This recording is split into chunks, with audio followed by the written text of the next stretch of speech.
Welcome to another episode of Dashing Dan's Olympic Adventures. And today, my guest is an absolute ripper. We're here, of course, for Aussie Home Loans. This man's done everything. He's an Australian sporting great, whether it be as a player or as a coach. He's a medical doctor. He's been a politician. He was probably underutilised. We might get to that as well by the Labor Party when he was a member for Perth between 1983 and 93, when they were in government under Bob Hawke and Paul Keating. He played cricket for WA while he was playing hockey. He played 30 games. He might have been on the cusp of the Australian team during the World Series cricket days. He had a batting average of 30. You would describe him as a defensive opening bat, but a good opening bat. But as a hockey player was where this great man excelled. 227 games for Australia, 5 Olympic Games. He was selected for. He went to 4. 72, 76, 1980. They didn't get there.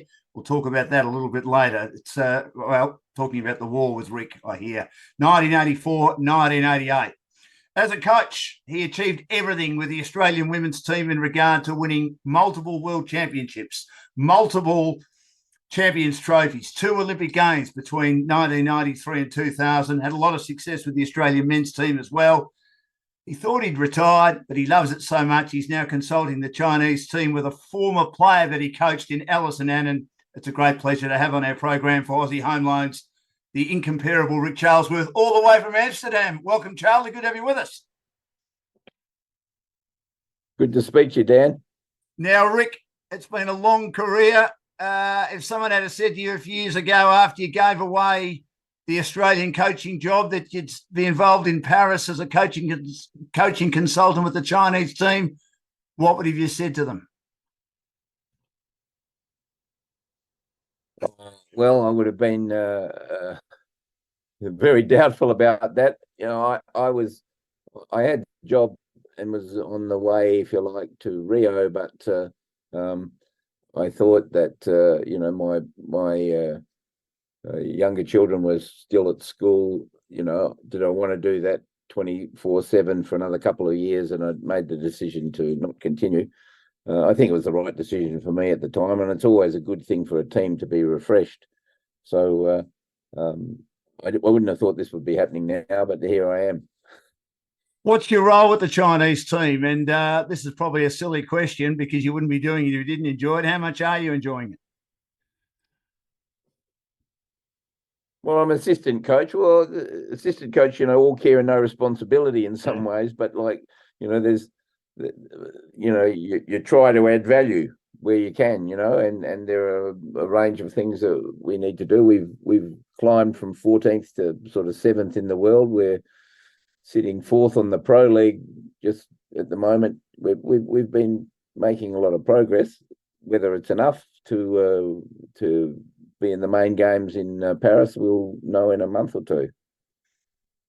How big is the sport in China now? We know what the population's like in China. We know there are a number of sports that the Chinese could get involved in. It's an interesting place. Sport's probably not the number one interest for a lot of people over there, but how big has hockey become in China? Well, there's a lot of people in China, and they've got a lot of sporting programs, and they've got we're part of a program to develop their teams. They're very good at doing individual sports and sports where you've got to do a routine, but complex integrated team activities aren't something that China traditionally has been good at, but we're part of a program that's trying to develop that. There's rugby coaches from New Zealand there, and water polo, volleyball, you name it, they're getting into it. They've got pretty good basketball team at the moment, so it's growing. And as the standard of living improves in China, and it's improved dramatically, that's a country that's raised 700 million people out of poverty in 50 years. Then interest in sport increases, and of course, there's a lot of people in China, and if you do well in your high school, you get recognised, you get in a provincial team, and the provincial teams have full-time players, and so there's a fair bit of heft and support behind it, and of course the facilities for sport are exceptional. You know, the Shanghai training base or the training base in Beijing are the AIS times 10. Wow, it's amazing, isn't it? I mean, you probably forget how big it is unless you're actually there. When you went to China, was it? I mean, you've obviously been there a few times, but now sort of spending a bit of time there, are you surprised about how big it is now as a place compared to maybe years ago when you first visited there? Yeah, the scale's extraordinary. Yeah, you're right. The scale is extraordinary. I mean, there's more people in Beijing than there are in Australia, you know, Yeah. and Shanghai is the same size, you know. And you go to some, you know, the Asian Games were a place called Hangzhou, you know, which has got 10 million people in the skyline like Manhattan, you know. And these are towns you've probably never heard of. Yeah. No. I've So heard of them. it's a big place. Yeah, and extraordinary resources, and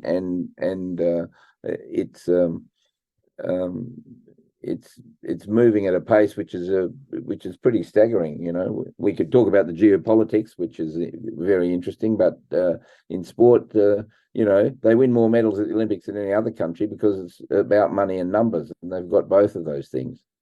So do you think, looking down the track to Paris, which isn't that far away as we speak, that this women's team is capable of winning a medal? I spoke to Jay Stacey last week on the program for Aussie Home Loans, and he said it's the Netherlands by that far for gold and then throw a blanket over the rest for medals, other medals. Yeah, well, you know, I mean, I think the Netherlands have got to be the prohibitive favourites in the women's competition. The men's competition, there's half a dozen teams that can win. But in the women's competition, then I think there's half a dozen teams that could figure in the next medals. But, you know, the Netherlands aren't a certainty. And we beat them last year in a practice game here a year ago. So they're beatable, and I would think a lot of the teams would be thinking that. Now, Rick, you're one of the best players to play hockey. Sometimes when you're the best, you don't make it as a coach. We'll get to your coaching career shortly. Lee Matthews is an example of someone who was a great footballer and a great coach. Alison Annan, some would say, is probably the greatest female player this country has had, played under you. She's had success at the Netherlands. She's now at China. Did you think when she was playing she'd be as good a coach as she's become and continues to be? Oh, Alison was always a player who was, you know, wanted to coach the team while she was playing. You know, and one of the challenges for us was, you know, well, so she always had that bent, you know, and she was a smart player. She understood how it works, you know. So I'm not surprised, and you know, she's totally into it, you know, and you've got to be totally into it. So I'm not surprised that Alison's, you know, found her way in coaching. Ric Charelsworth is our guest, one of the all-time greats when it comes to hockey as a coach and a player for Dashing Dan's Olympic Adventures for Aussie Home Loans to deal with anyone in Australia. They've got clients in every state and capital. Areas of expertise include purchasing a property, owner-occupied or investment, building a property portfolio, refinancing, and also all sorts of loans, equipment loans, car loans, and personal loans. Rick, in regard to your career, your first Olympic Games was back in 1972. Did you think that you'd make it so quickly to the Australian team? Oh, I think I was just very lucky. You know, the team had done well in 68, but was aging. And as we got close to the 72 Olympics, I think there was some need for change, and I just happened to be there and around, and I was, you know, a surprise selection, I think, and got my opportunity at 19 years old, you know, and so from that point of view, you know, I thought that I might be good enough one day, but I was lucky, I think, to get selected in 72, but then I ended up playing all the matches and playing a significant role. So it was a time when the team was probably just over the top and too old, and that's one of the reasons we didn't quite make it into the semis. You finished fifth, of course, in 1972. I mean, you were studying at university to be a doctor. You're also playing state cricket as well. How'd you fit it all in, Rick? You must be a very organised person, very focused person. Well, the world was different then, Dan. You could do that.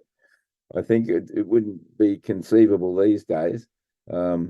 But yeah, cricket was in the summer and hockey was in the winter, and I never really had a break between, one season finished and the next one started, and it was possible. And of course, in your undergraduate years at university, then there's a fair bit of free time. It gets busy as you get into the later years in medicine, and so that was always, difficult. I graduated in 1975, so by the time the 1976 Olympics came along, I was already qualified, and so I could take some time off from my job and put some time into the sport then. But it became pretty impossible to keep doing both. And so, I was 27 when I stopped playing cricket. That was pretty young, really. Why hockey? Is it something you always loved? And why cricket? Oh, why do you do it? My dad played cricket, and, when you were a kid at school in Perth, you played footy and cricket. That's what you did. We happened to have an old teacher at our school who was interested in hockey, and my brother had played, so I did that too. So I was in the school footy team, but I was also in the hockey team, and so, but I used to love footy, but I used to get beaten up. You'd grab the ball and you'd come out of a pack and someone just for shirt front you, and I thought, well, I don't like this much, this is a silly thing, So I went for the sport, which was about skill and speed and guile rather than brute force, and for me that made sense. Is it fair to say, as a hockey player, you were very different to the way you played cricket? I said a bit earlier, you're a good defensive opening bat. Is that being a bit unfair on you as a cricketer? No. You look at, but that's that's how cricket was played then. I mean, I also in grade cricket won the fastest 50 in grade cricket in Western Australia one season.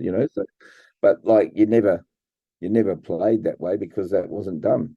And I was an opening batsman. Your job was about, and there was a lot of fast bowling then, and good fast bowling. You had Jeff Thompson one week and Hurst the next week, and Lilly was playing for our team, and I remember Andy Roberts was playing for New South Wales. So your job was to tire out the bowlers, and then that's what you had to do as an opening batsman. So, and I suppose that's how I learnt the game. I think I would have learnt it differently had I had played in a different era, a different time. That Western Australian team had a great winning culture. Tony Locke, at the start of your career, you played in 3 winning teams, 74, 75, you're in the squad, in the team that won. Then, of course, John Inverarity. Yeah, during the 70s, we won, I think. Yeah, we won the Shield 5 times in the 70s, and I was in the squad one year and didn't play because I had hockey commitments, but I was in the team that won 3 times. So yeah, we were very successful then. I think I opened the batting with everybody from Western Australia who played for Australia. Bruce Laird, Graham Wood, Wally Edwards. Those were amongst my opening partners during my time. You had Jeff Marsh. Yes, another one. You said you had a great period then, and there seemed to be a magnificent winning culture. Did that have a lot to do with Tony Locke at the start and John Inverarity, who just seemed to be one of those great captains, wasn't he, Invers? Well, I think, John Inverarity was an outstanding sort of leader of the team in that period. Lockie was just before my time, but I think he set the groundwork, and I think Barry Shepherd was also pivotal there for Western Australia, but certainly during the 70s, Inver was central, and of course Rod Marsh was the captain also. Now, there was the Stumpy and Grumpy show. You were nicknamed Grumpy. Bruce Lee was nicknamed Stumpy. Why'd they call you Grumpy, Rick? Whenever I've spoken to you, you've always been happy and you've got this magnificent disposition. Is that not right? Most, most you did right there. Most unfortunate nickname, but we were both short of stature. You were, and so I remember maybe it's not PC to say this now, but they used to say, well, there go the two dwarfs, and his nickname was Stumpy. Yes. And so who was another dwarf? Grumpy, and that's where it came for me. So, but yeah, we were short of stature, but pretty good little combination at that stage. Well, you played a very similar role, didn't you? I mean, Bruce was an outstanding player of fast bowling, as we know, and so you're a left-hander. He was a right-hander. It seemed to work, didn't it? Yeah, it did, and you know, he and I, and then of course Graham Wood, who was my partner at university, because Lairdy went off to World Series cricket, and then later on Jeff Marsh was my opening partner. Now, with your hockey career, 1976, you established yourself in the team, and you headed off to Montreal. And you probably, is this an accurate comment? The team had started to change by now. Australia were beginning to dominate in most of the tournaments, and you took on New Zealand in the final. Was it one that got away, Rick? Yeah, it was one that got away, but I mean, the tournament, you have to look at what happened in the tournament. We actually played extra games, and there was an African team that didn't go. There was a boycott by the African nations in '76, and so there were less teams in the other pool, and we finished in our pool level with India, so we had to play a repechage game between the semi-final and the last round game. That was the longest game in history, 5 periods of extra time and then a shootout to decide it. So by the time we got to the final, we played 2 more games than the teams in the other pool, and I think we just run out of steam. We beat India and Pakistan, who were the 2 world champions the previous year, and so we probably that day, you know, were disappointing, and you know, that was one of the things that happened. I played for Australia 17 years, 30 times against New Zealand. It's the only day we ever lost. Is that right? And I mean, I think it had, so, you know, I mean, it was an aberration. I think that probably had a lot to do with the fact that the draw was unfair. Just on that, Rick, I mean, 76, 72, 80 and 84 were years affected by politics when it came to the Olympic Games. Did that play a part in you deciding that you wanted a career in politics, knowing that I can make a difference here, that politics really should not mix? It was one of no, I think they do mix, and they have to. And there's a lot of considerations that are important. For instance, in South Africa, the sporting boycotts really played a significant role in probably the change that occurred in that country, or played a role anyway.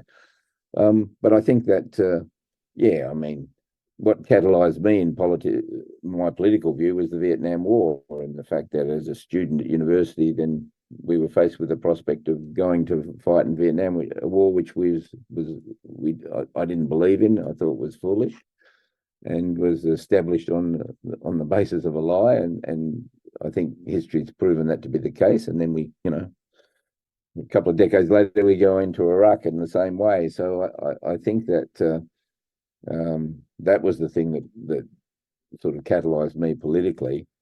I mean, the boycott was another, another part of that, I suppose, because once again,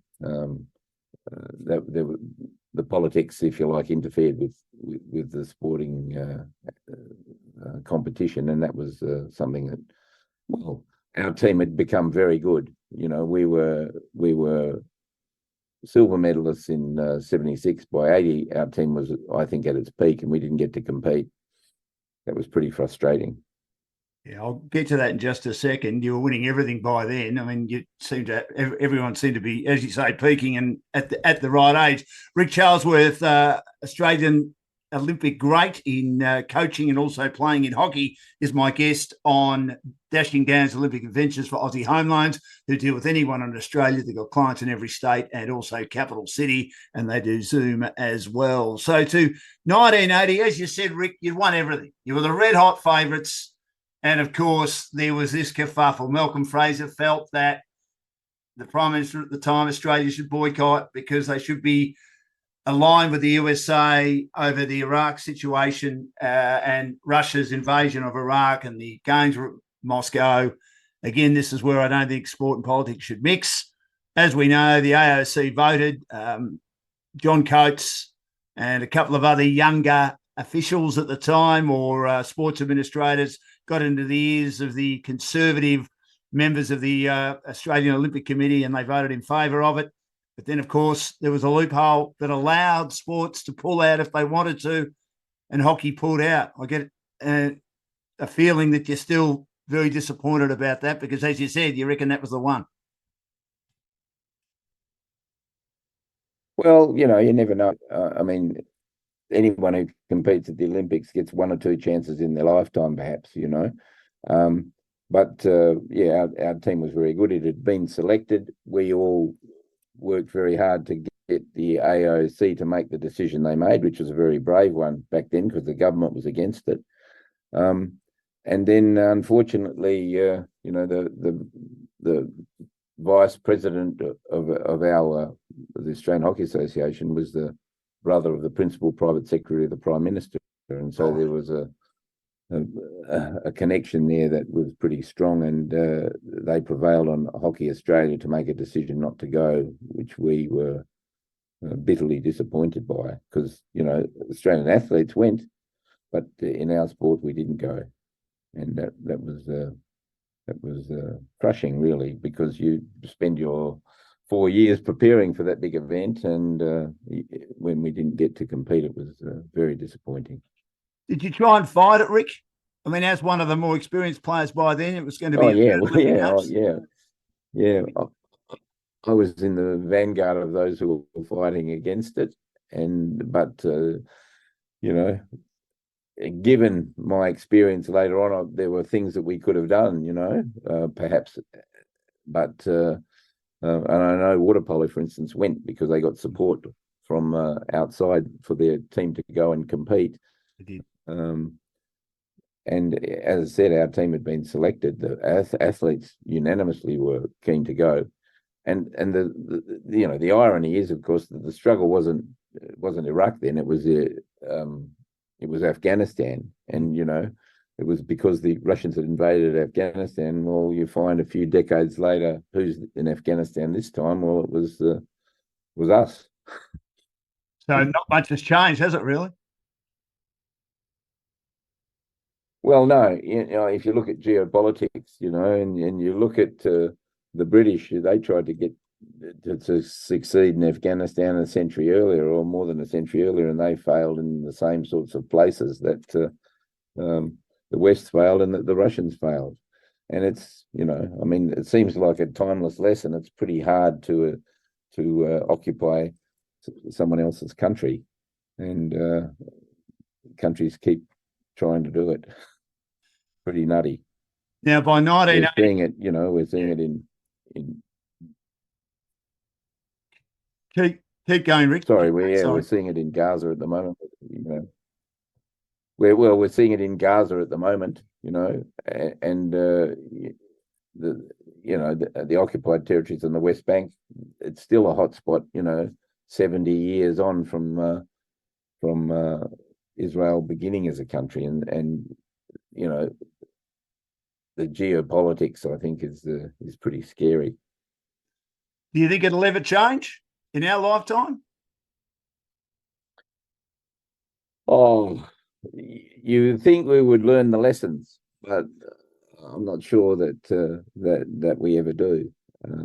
But yeah, so then I was a young athlete. I wanted to compete in the games. That was the thing that was central to me. And was pretty confusing, the way in which the Olympic movement was interfered with, if you like. So fast forward to 84, and Ric Charelsworth is my guest for Dashing Down to Olympic Adventures for Aussie Home Loans. It's off to LA. The team's still a pretty good team, pretty similar to 1980, but 4 years older. Do you feel that this team, as you touched on a bit earlier, was a bit like 68 or 72, maybe just teetering over the hill a bit, Rick? Well, no, I think the team had been refreshed, but some of us were getting on. But we had been playing very well, and we played a pretty good tournament. We finished on the top of our pool, we're undefeated. We had a difficult semi-final against Pakistan.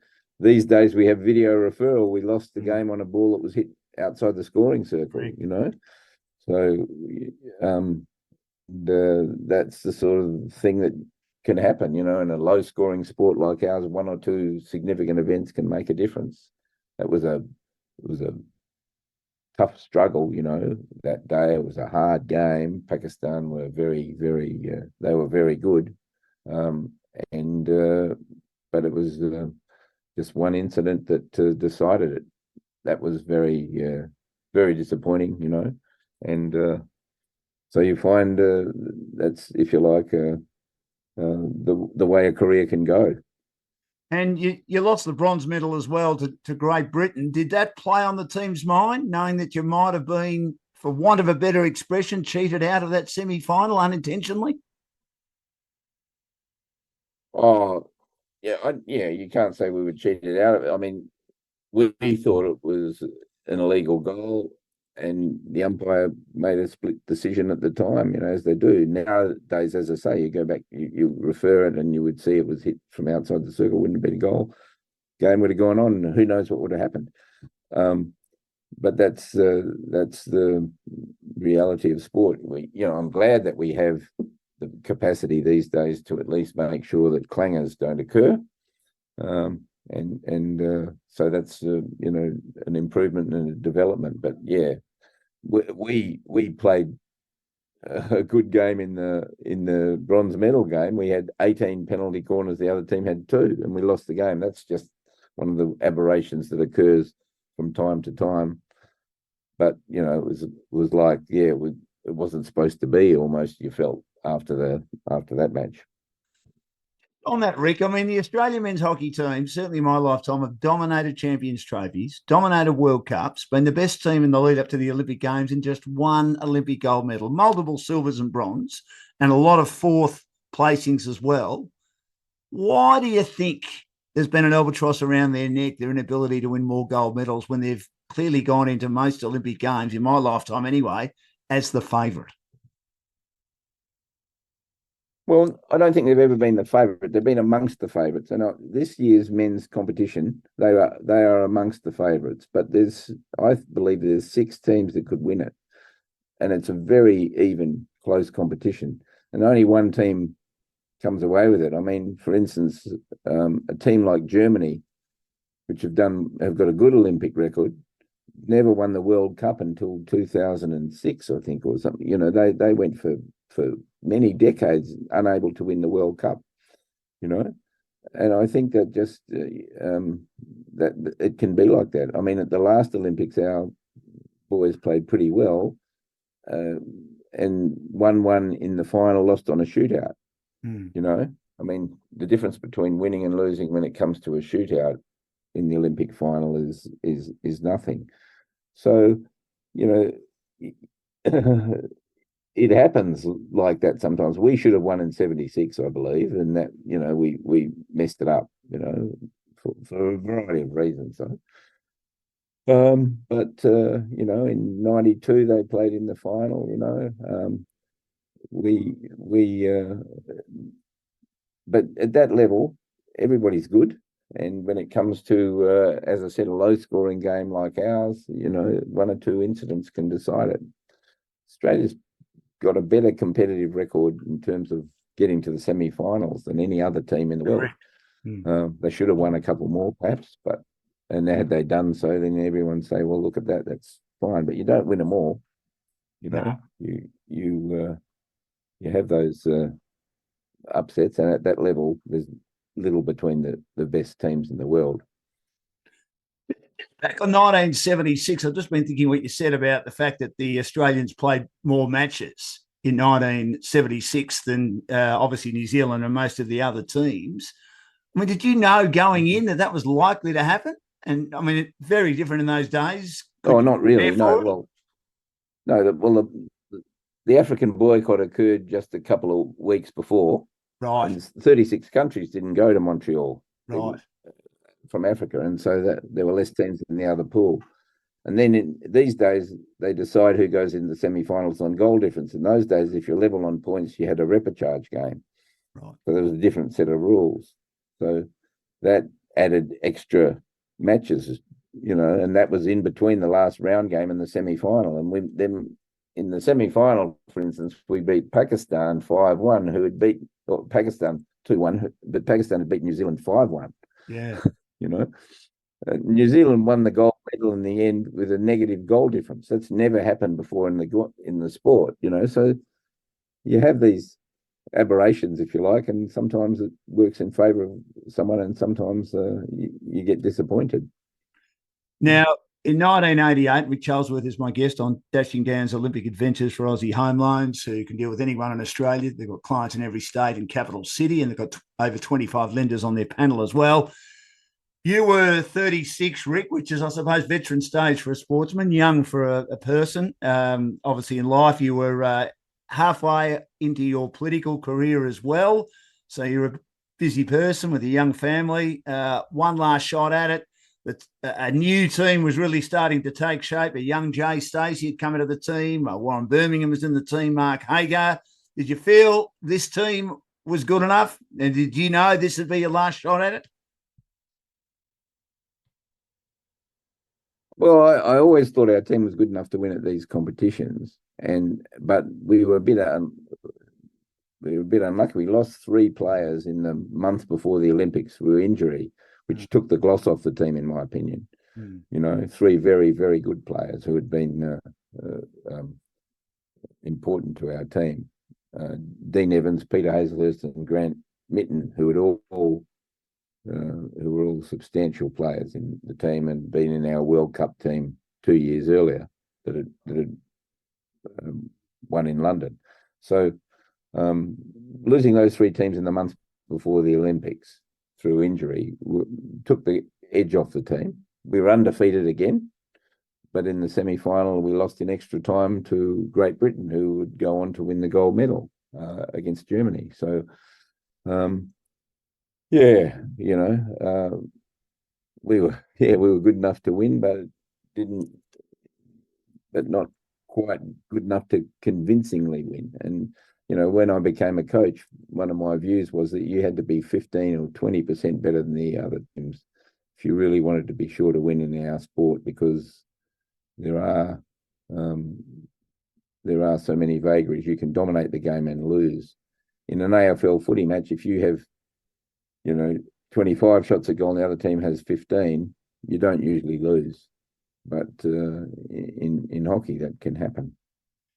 I mean, you didn't have a lot of luck, did you? I mean, we've spoken about 76, 1980, you didn't get there. 84, there was that controversial goal given to Pakistan. And 88, you get injuries to key players. I mean, as we've said, in any elite sport, if a team loses some of its key players, it doesn't matter, with the greatest respect, who the replacements are, it makes it tough. So there wasn't a lot of luck on the Australian side, was there, when it came to the Olympic Games, despite doing so well in the pool matches?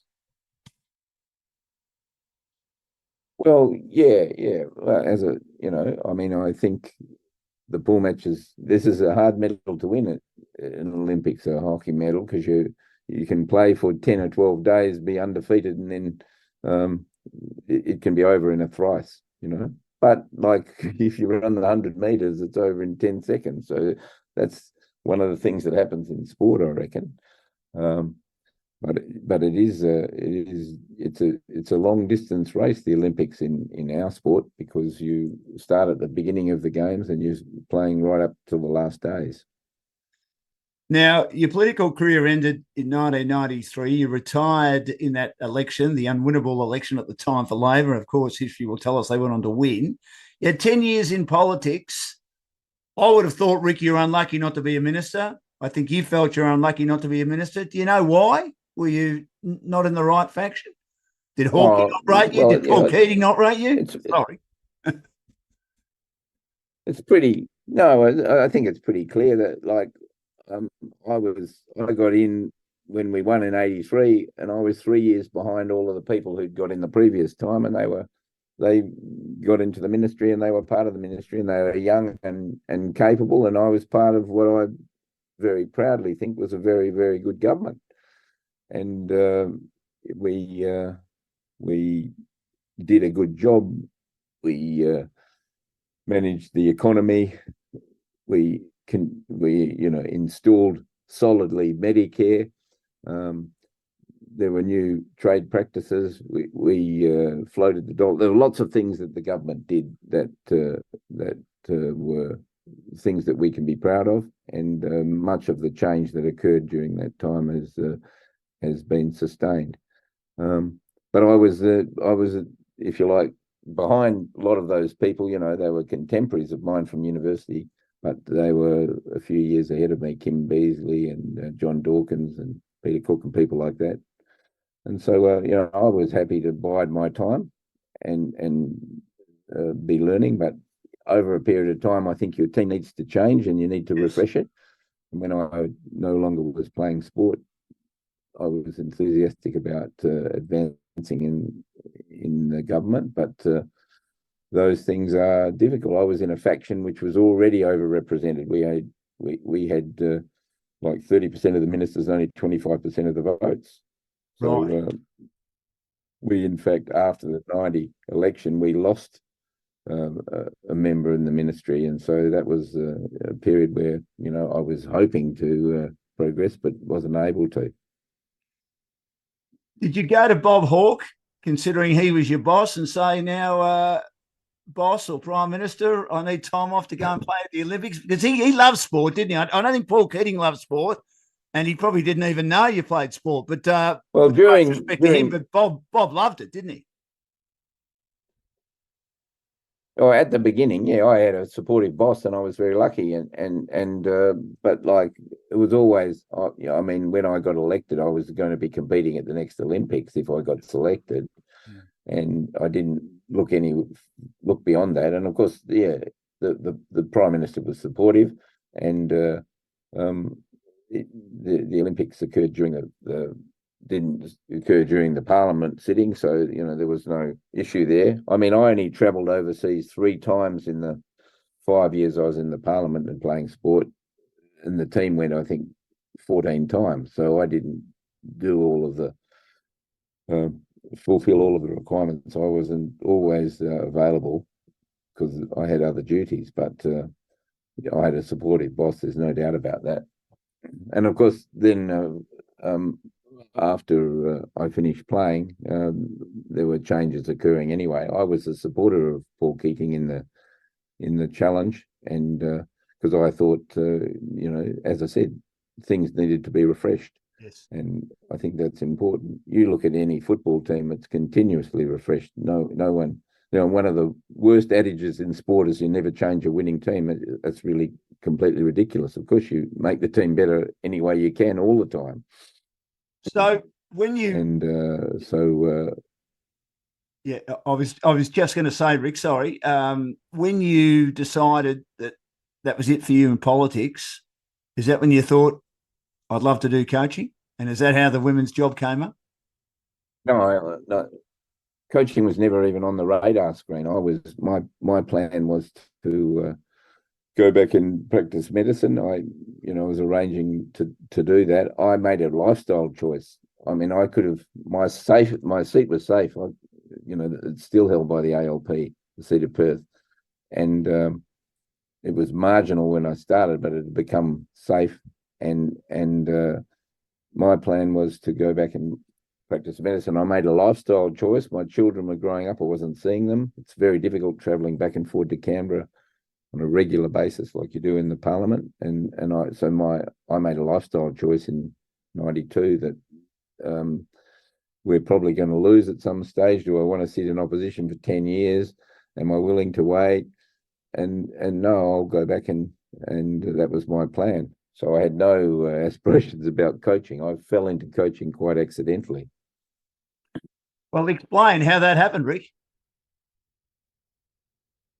Yeah, well, in 1992, in the middle of the year, I had a press conference. I said I'm not standing in the next election, and my friend Stephen Smith, who was the secretary of the ALP, he was very keen on having the seat. I knew that, yeah. And so that was about a year before the election was due, and then so that's June. Maybe in September, I got a phone call from one of the girls who'd just come back from the Barcelona Olympics. She played in our club, and she said, "Why don't you think about coaching our team?" Because I'd done a lot of coaching in my club, but I wasn't like formally thinking about it. My plan, as I said, was to go back to work in a hospital. And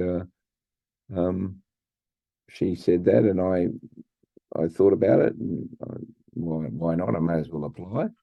And I applied, and I was probably a controversial appointment to the job. But I had, done quite a bit of coaching, but only informally. And people said, "Oh, you've never coached women. Women are different." And my view was, well, no, I'm not sure. I agree with that. The game's the same, there's a bit less power and speed, but otherwise everything else is the same. And I got the job, and a few months later, I found myself after the election, because I was in the job until March of '93. I found myself going to work in a pair of shorts and a t-shirt rather than a suit and a tie, with a group of athletes who were very ambitious, hardworking, talented, and who wanted to be the best in the world. And that was a fantastic environment in which to be. And so I had a lot of ideas about how I think we can do it better. And so I was able to put that into practice, and I was very fortunate to be supported by the hockey administration. And over the next 8 years, built a very, very good team. Now, when you took over, as you say, they struggled a bit in Barcelona in '92 after winning in '88, which to some might have been a surprise. It was a very experienced side. I mean, Elspeth Clement was a star. They had, of course, Jackie Pereira, Sandy Pisani, a young Ric Charelsworth became such an important part of your team. What were you able to change, Rick, for them to become so good and then dominate women's hockey for the next 7 years, winning the World Championships, winning all the Champions trophies, and winning 2 Olympic games? I mean, they hardly missed out in the big tournaments. We won everything, and I thought after a while, I didn't know how good the girls were, but after a few months with them, I thought that we got some very talented players here. We can win things. And after we had, for the first 4 years, we'd won the World Cup and the Olympics and the Champions trophies. People were saying, "Oh, well, it's someone else's turn now." And my view was, no, it's no one else's turn. If we keep improving and working hard, we can get much better than this. And so we spend our time trying to do that, and but we did a few things that were very significant. We built depth in the squad. So the rules had changed. They allowed interchange, and so we played 16 players every game instead of playing with 11. Yep. And then we found after a year or two, we had like a squad of 30 players, and they'd all played 50 games, and they all thought they were good enough. And so that created an environment of competition within the group, and that pushed the standards, and they pushed each other, and they competed against each other in a way which lifted the standards. And we had quality training. We played. We changed the names of all the positions. We changed the way we played tactically. We played a more aggressive type of game, heavily pressing. We were the best offensive team in the world, but we also, as a result of that, became the best defensive team, because we played in the other team's half all the time. And then they changed the offside rule, and we were quicker than the other teams, I think, to adjust to that. We were certainly quicker to adjust to the interchange and how we used that. We played a higher tempo game than other people were used to, and so we were able to be quite dominant. And, when I left the team, I believe that should continue. Do you think, we'll get to that in a second, do you think that they started changing some of the rules, Rick, to stop the Australian team from dominating, or it was just a change of the rules because the game is evolving? No. I think that the interchange just came along, by happenstance, I suppose. But I think it was a good thing, and then the offside rule got changed 4 years later, and offside was difficult. I was opposed to changing the offside rule, but they did it, and so I think we adjusted quicker than many of the other teams. But no, I don't think there was any conspiracy about changing the rules, because there's some of the rules I'd like to see changed, but they're not going to.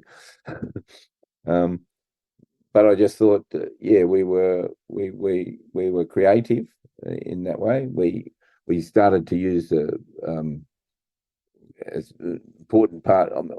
I mean, one of the areas where I believe the most change can occur is in human behaviour, and so we had a psychologist as part of our team and an expert in that area, because every coach thinks they're a psychologist, but they're only amateurs, and actually understanding what's going on with the individuals and how you build a cooperation in a team.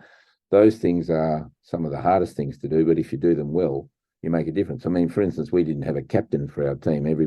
We had multiple captains, and everyone had said that was controversial, but really it just made sense. And if you look at every sporting team now, I think they're doing the sorts of things that we were doing back in the 90s. Ric Charelsworth has joined me on Dashing Dan's Olympic Adventures, one of the all-time greats when it comes to hockey at the Olympic Games as a player and a coach. And, of course, we're here for Aussie Home Loans, dealing with anyone in Australia. They've got clients in every state and capital. And among their areas of expertise are construction, cash out, debt consolidation, first home buyers, equipment loans, car loans and personal loans.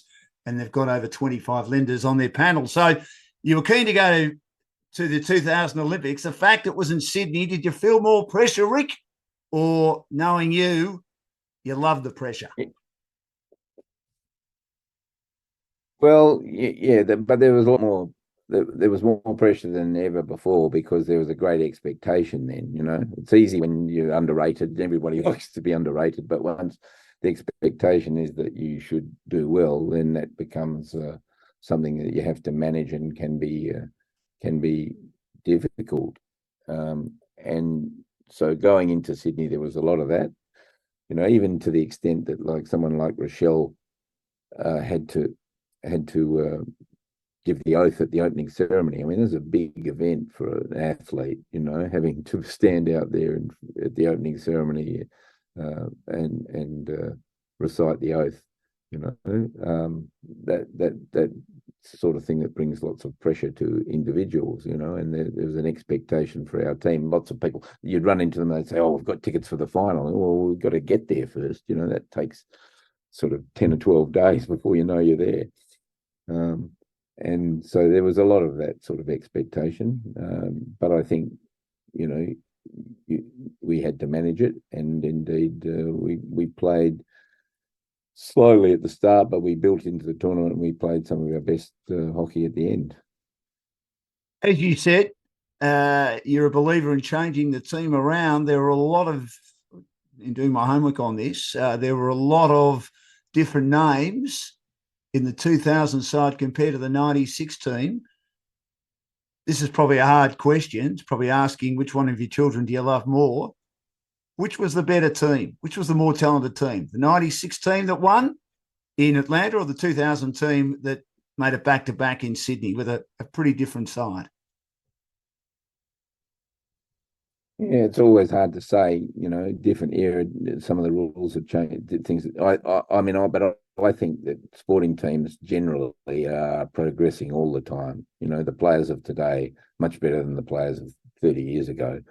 But that's not to say the players of 30 years ago, given the opportunity today, wouldn't have done equally as well. It's just that the game develops and the time that you can put into it. And so I think you got to say that the team in Sydney was a better team than the one in and part of that comes from the selection. There were one or two difficult selections we had to make before Atlanta. There were 5 or 6 difficult ones before Sydney because we had even more depth and more possibilities. And it makes the selection hard, but it's the sort of ideal environment for a coach that you have having to leave good people out rather than just find who the last one is. So when you have to make decisions like that, and it's line ball for the last few spots, indicating how talented the team is, what are the conversations like, Rick, that you have to have with the players that have missed out? Very difficult, hardest thing you have to do, and that's not something that you look forward to as a coach because it just is very difficult. Because the athletes think, look, I've done everything you asked of me, and they have. But then we had to make a judgment between you and someone else, and we thought on margin that they were better because they'd done everything too. So those are very difficult conversations, and you don't go into them with any relish. But indeed, in one of my books, I've got a story written by one of the players who went through that. She missed out in 96, but she's successful in 2000, But in 96, she expected to get in and didn't, And she describes her emotions, and those are very, very difficult. You got a name for me? Because I haven't read the book yet, but I'll read it. Well, that story, it's in it's in my book, The Coach. Katie Allen was one of the players. She was a young tyro who came into our team late for the Dublin World Cup, played very well, and 2 years later didn't get into the Olympic team in 96, and 4 years later she was still around, and she made it to Sydney. And she was a very good player, wasn't she? I mean, look, you had a team full of very good players, didn't you? I mean, you still got to coach them and play the way you want them to play. But, I mean, as you say, it was just a great time for the Australian women's hockey team with the amount of talent and the amount of depth. You touched on it earlier, and I'm interested in getting your view on this, Rick. Why do you think this team hasn't won a gold medal since? Or when you say this team, I mean, it's obviously changed a lot since then, but the Australian women's hockey team, they're not obviously rated highly as they were under your guidance, even though Katrina's done a great job at them. The Netherlands, as we've mentioned, clearly the best team. But why do you think this team have battled, A, to not only win gold, but B, to also win medals? In 2004, as I said, when I left, I think they had the makings of a team to win in Athens easily. I mean, the hard thing in our game is scoring goals, and of the 6 goal scorers, significant goal scorers in Sydney, 5 were still available 4 years later. But Alison Annan didn't get selected. I think that was, for whatever reason, unfortunate because she went to live in Holland, but she was still Player of the Year in Holland a couple of years and didn't get selected for Australia. I think that was a mistake. And others moved, and in the tournament in Athens, they just missed out. Twice since then, they've missed out on the semi-finals at the Olympics on goal difference. So they've been very close, Twice they've played in the World Cup final in that sort of last 20 years, Now, if the Matildas got in the World Cup final, it would be, front page news for a month. So, and in some ways, that's just the way the media reports the sport, I suppose, unfortunately, because we're still waiting for Matildas to win a medal at major competition, and yet they're the flavour of the month now. Whereas in the 90s, the Hockeyroos were there. The Hockeyroos were there because of fantastic performances. Unfortunately, for the water polo team, someone else wins, it doesn't seem to get the same coverage. Well, I did in 2000. So I'm blaming the media there for some of that, Dan. Yeah, well, look, Rick, I'll and last year. Yeah. Go on, keep going. But last year, our the women won the bronze medal at the World Cup, and I think that they're going to be competitive again in Paris. With a few breaks, who knows? That's where it is. Are we too? Well, you're from WA. I'm from Melbourne. Spent some time in WA, as you know. Are we too AFL centric? I think we are. Oh, yeah, well, if you look at Australian sport, look, I mean, I lived in New Zealand for a couple of years with New Zealand and worked with New Zealand cricket. Yes. And in New Zealand, rugby is everything. But I used to say to them, well, if everybody in Australia played rugby, we'd murder you, because all of those fantastic athletes in the AFL, they're not playing international sport. They're not playing soccer, or they're not playing rugby. And so we've got so much sport. And so, we've got 2 rugby codes, soccer, footy, and then you've got secondary sports like hockey and others, so that aren't being stretched a lot. We're fortunate in hockey to still have enough, if you like, top grade athletes who are playing our sport, and that maybe they're the ones like me who decided, we don't want to get beaten up. That doesn't mean they're not courageous, because as well as I do that hockey balls hit around at 120 k's an hour. It's going fast and it's flying all over the place. You've got to be brave, but you just don't get crunched all the time, which is part of the deal in rugby or Australian football, isn't it? Ric Charelsworth is with me on Dashing Down's Olympic Adventures for Aussie Home Loans. Rick, when you retired from coaching the women's team, I always remember having a conversation with you and the great Glenn Mitchell and the late great Wally Foreman in our ABC Perth studios many years ago now, after you'd retired, that you always wanted to coach the men's team. That was always, you'd coach the women's, you had a lot of success. The men's team was the other mountain, wasn't it?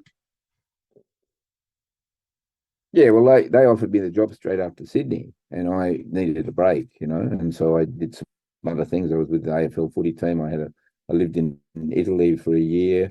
I wrote some books, so I did a range of other things, and I got back to the men's team after Beijing, and even I was 6 years with the Kookaburras. And the Kookaburras won everything, except we slipped up on one day, and we had a better winning record than the Hockeyroos,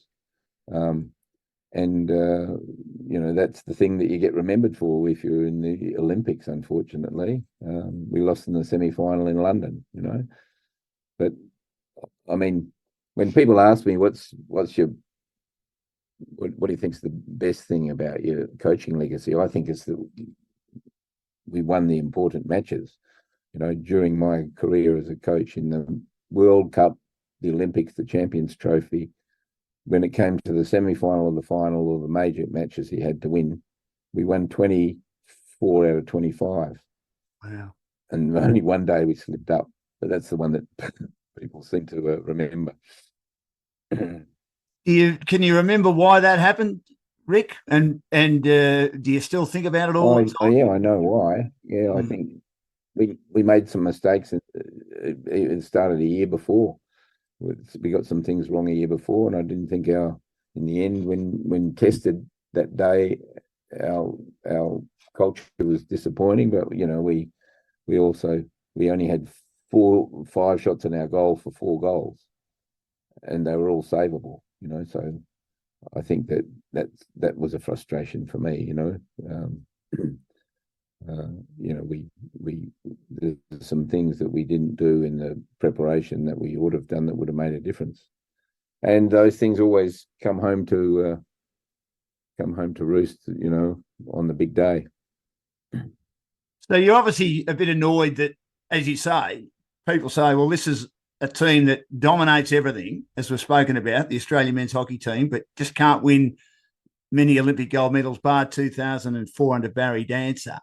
So it is a bit annoying, isn't it? I mean, you can have bad days, but it just seems to be the Olympic Games in the semi-finals are the bad days. As Jay Stacey said to me, he reckons they're the hardest games to win.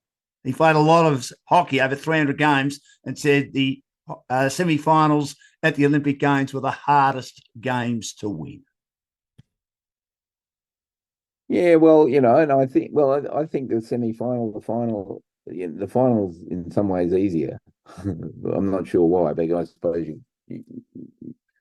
it's just all for you. But I think that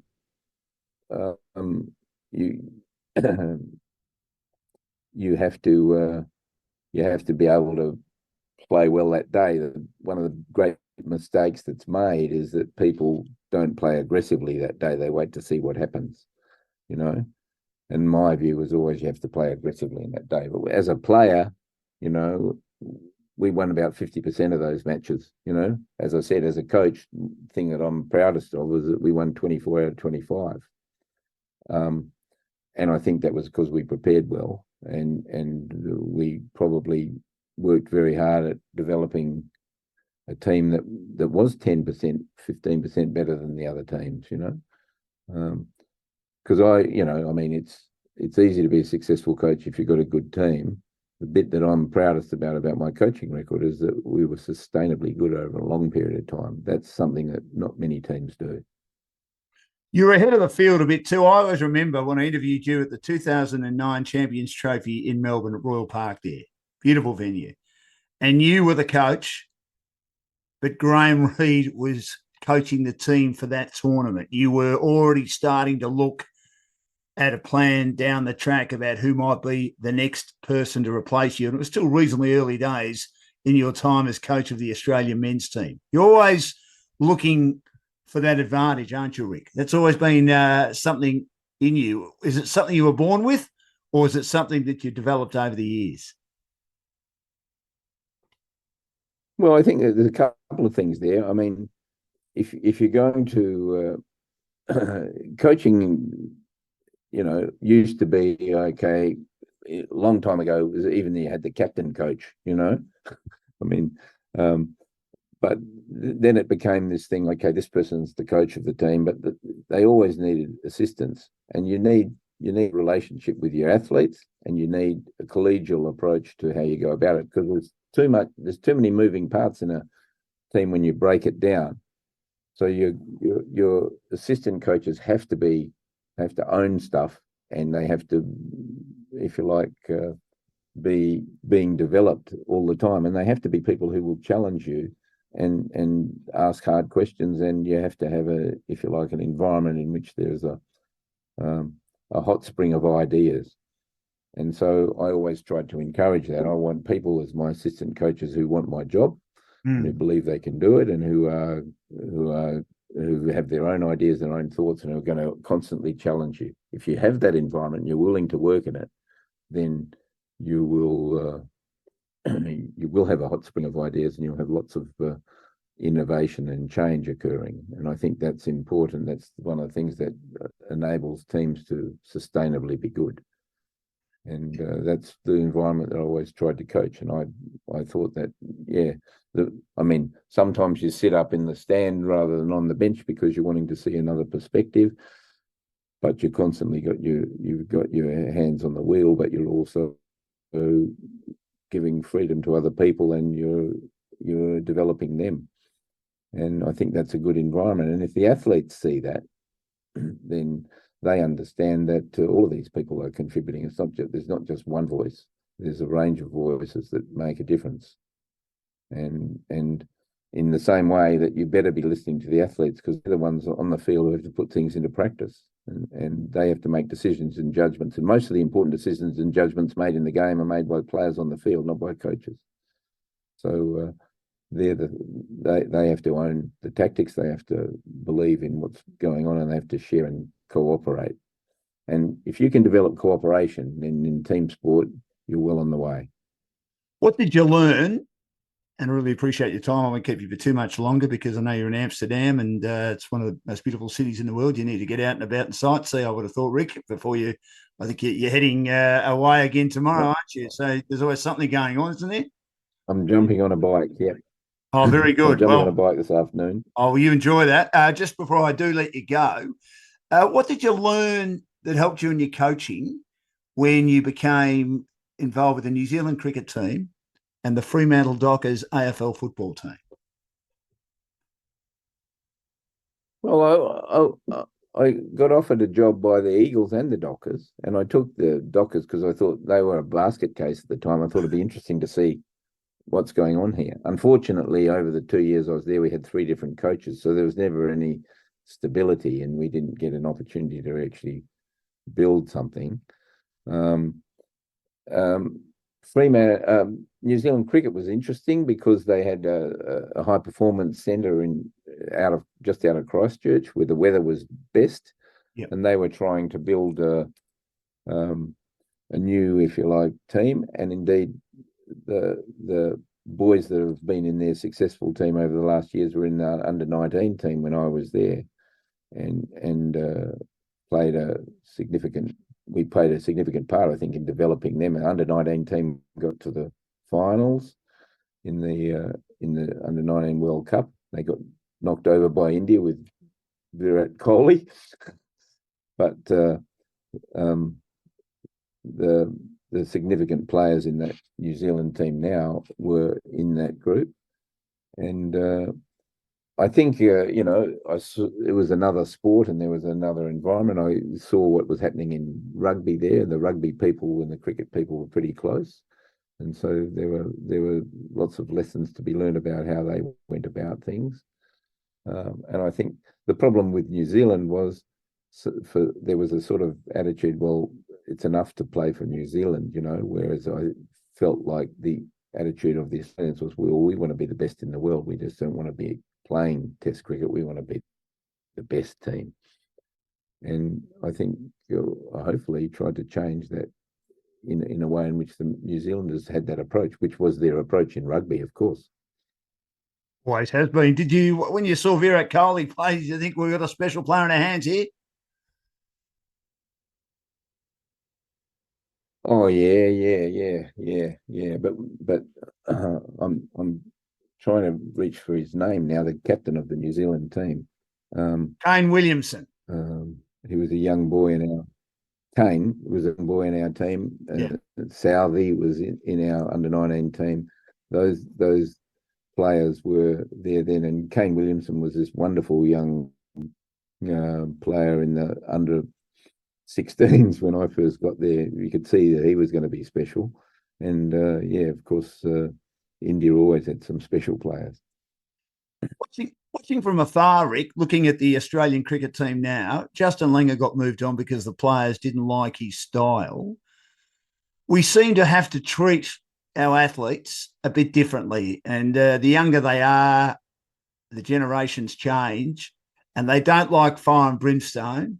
And any criticism that they have or have to have has to be constructive, and you've virtually got to be, for want again of a better expression, mollycoddling them. Just watching from afar, do you think that the players have had too much of a say in how the Australian cricket team's been run and who they want to coach the team? Well, I mean, maybe we're going full circle. Ian Chappell didn't think you needed a coach. No, that's right.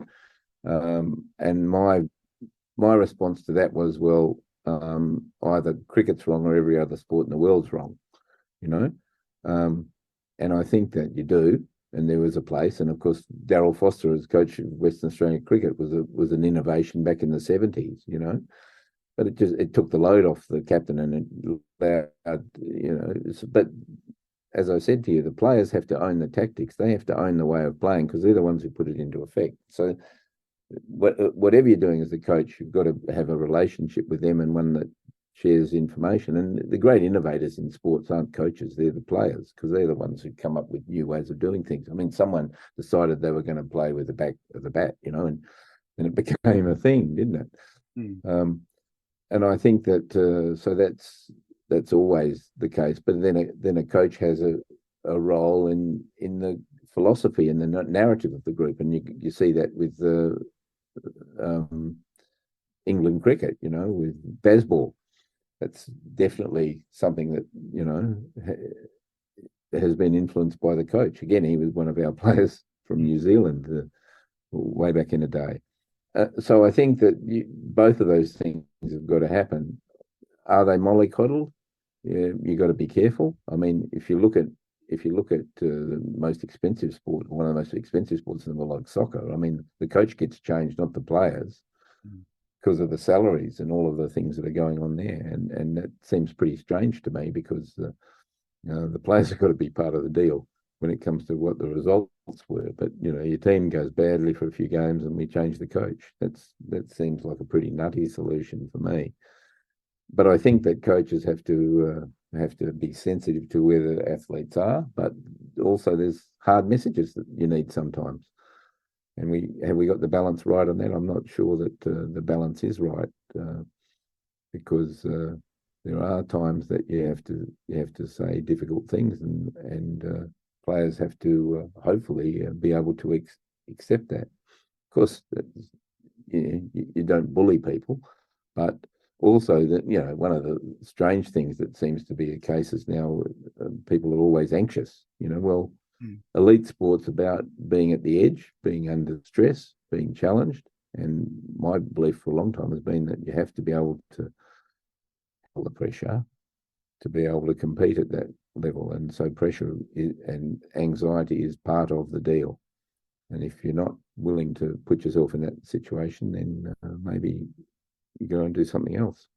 So even though mental health is a big part of society nowadays, if someone's suffering from mental health and anxiety is a big trigger of that, do you believe that they've got to take themselves out of that, I suppose, high-pressure environment of elite sport, even if they might be good enough to play it? Well, well, as I said, I think everybody who's playing elite sport at that level suffers anxiety, and it's stressful, and being able to cope with the stress or the pressures is part of the deal of being an elite athlete. You can learn that. You can develop the skills to handle that. Many athletes did, and were always able to do so for all sorts of reasons, with their own mechanisms. But they can be helped, and that's why you need specialists in human behaviour who play a role. And I always had, as part of my team, people who were specialists in human behaviour. Indeed, after our slip up in London, with the men's team, we had 3 sports psychologists. They weren't full time, but they were all working with our group in an endeavour to remedy that. And 2 years later, in a World Cup final in Holland in front of 25,000 Dutch people, we played Holland and won 6-1. In a real cauldron of opposition. So I'm not saying that was the reason, but I'm saying we did rectify some of the things that I thought perhaps helped us to slip up in London. What's the sport so big in Holland, Rick, where you are at the moment? It's a massive, massive sport. And is it bigger Strong than club? Yeah. Is it bigger than soccer? No. Football's easily the biggest game just about everywhere, and it's interesting if you look at the history. Soccer went around the world when the British built railways and colonised the world, and hockey went there too, and rugby, and many of the games that we understand, cricket, of course. But in Holland, football's easily the biggest game, but hockey's got a good foothold. They've got strong clubs and a small country. So, they can have a national league. The geography in Australia, or even the geography in China or India or other places, makes it much more difficult to have that sort of a structure. And that is very helpful for building your community there. I mean, the other country that's going along in leaps and bounds in hockey is Belgium. Yes. You know, Belgium have now got fantastic men's and women's teams, and again, they're close to Holland, so they've got that cross fertilization. But they're a small country; they've got strong clubs, good support from the government. Being a little country in Europe helps because you can get lots of competition easily, and if you get a competitive environment for clubs and for nations, then you build quality. Last question before you go for your ride, Rick, and again, I really appreciate your time for Aussie Home Loans, for Dashing Dan's Olympic Adventures. The future of the Olympic Games, you worried about them? Oh, yeah, I reckon that, I mean, the Olympic Games is trying to rebuild itself all the time. I mean, we were in Antwerp recently, and the games after the First World War were held in Antwerp. Yes. And there's a picture on the wall of a tug of war. Tug of war was an event at the Olympics. Yeah, it was. Like, it's pretty weird when we think about it, isn't it? We think of that as sort of a party trick on a picnic at the railway workers' picnic or something, But that was an event at the Olympic Games. Now we've got surfing and skating and rock climbing and all sorts of these other things in the Olympics. So they're trying to be contemporary and reinvent themselves, and they're probably doing a pretty good job. As a major event in one city once every 4 years, maybe that's something that's going to be challenged. Maybe you could have an Olympic event in different sports and different places, but it could still be in that year. Maybe that makes a bit more sense. In our sport, they're trying to think of new ways they can make it sort of trendier. But how much do you want to change the sport? Will we have futsal in the Olympics instead of soccer at some stage? I don't know. But it's trying to stay contemporary, the Olympics, but I think maybe the model that we've had for the last century needs to be reconsidered. Maybe it'll do it in a different way. I like the concept, the idea of, every 4 years, the best in every sport getting together and competing. I don't think that's a bad thing. I think sport, as a way of international competition is far superior to war and the other things that we seem to have a predilection for. So I hope there's a place for it, but maybe it needs to shift or change in some way. Well, Rick, it's been absolutely fantastic. I hope I haven't taken up too much of your time. I could go all day, but I know you've got to get out and enjoy the day. And I look forward to seeing how the Chinese team goes with you and Alison in charge. I'm sure that they'll be pretty hard to beat. Looking forward to the Olympic Games. It's not that far away in Paris. You've had an outstanding career as a player and a coach. You're an ornament to sport. You're an ornament to Australia, and you're an ornament to the world, if you don't mind me saying, with everything you've done in your life. It's been a great pleasure having a chat to you today. Thanks for joining me on Dashing Dan's Olympic Adventures for Aussie Home Loans. Your areas of expertise include purchasing a property, owner-occupied or investment, building a property portfolio, refinancing, debt consolidation, cash out, construction, pre-approvals, first home buyers, equipment loans, car loans, personal loans, and they've got over 25 lenders on their panel. Thanks so much, Rick, and good luck at the Olympic Games in a month or so's time. Thanks, Dan. See ya.